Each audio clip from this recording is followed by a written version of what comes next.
Mesdames, Messieurs, bonjour et bienvenue dans l'hebdomadaire des marchés du FX du dimanche 11 mars 2018. Comme chaque dimanche, nous allons revenir aujourd'hui sur les principaux événements financiers de la semaine qui vient de s'écouler et analyser la façon dont ils ont influencé les marchés. Des commodités et des devises, la paire euro-US dollar a légèrement baissé de 0,01% pour clôturer la semaine à 1,2307 et la paire livre-US dollar a pour sa part augmenté de 0,28% pour terminer la semaine à 1,3850. Le président Donald Trump a avancé sur ses plans d'imposer des droits de douane sur les importations d'acier et d'aluminium jeudi, justifiant que les taxes étaient une nécessité pour la sécurité nationale pour mettre fin à l'assaut sur les États-Unis. Actuellement, l'Union européenne et le Japon demandent à être exemptés des droits de douane sur l'acier et l'aluminium de Trump. Les pays sont en pourparlers avec l'envoyé commercial du président américain Donald Trump, l'Union européenne donnant un avertissement explicite qu'ils riposteront si Washington ne cède pas. Côté matières premières, l'or a augmenté de 2,31% à la clôture du marché la semaine dernière en terminant à 1324 $ et le pétrole a quant à lui clôturé en hausse de 1,92% à 62,04 $ le baril.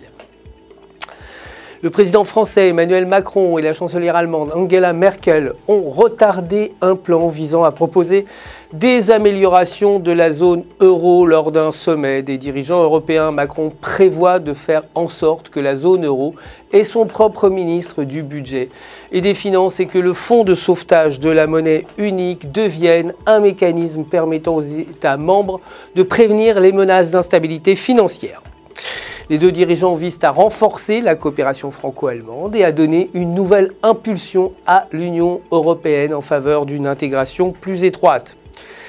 Enfin, pour terminer, les indices, le Dow Jones a clôturé la semaine en hausse de 1,77% à 25 355,74 points. Le S&P 500 est également en hausse de 1,74% à 2786,57 points. Et enfin, le Nasdaq a également gagné 1,79% pour atteindre 7560,81 points. C'est la fin du résumé des événements financiers de la semaine passée. Je vous retrouve dès demain matin pour la suite au quotidien du FX. D'ici là, restez avec nous sur www.ufx.com pour tous vos besoins en trading et pour retrouver votre coach personnel qui, vous le savez, répondra à toutes vos questions. Toute l'équipe se joint à moi pour vous souhaiter une excellente semaine de trading.